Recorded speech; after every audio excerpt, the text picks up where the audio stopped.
ஒரு நிமிஷம் கேளுங்க.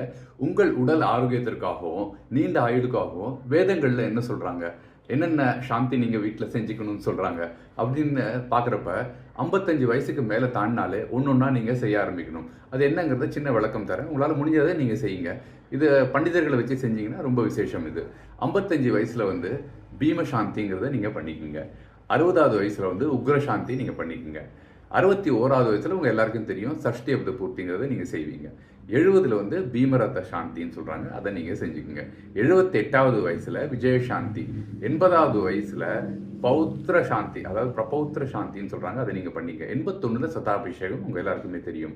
85லேருந்து 90 வரைக்கும் மிருத்யுஞ்சய சாந்திங்கிறத நீங்கள் பண்ணிக்கோங்க.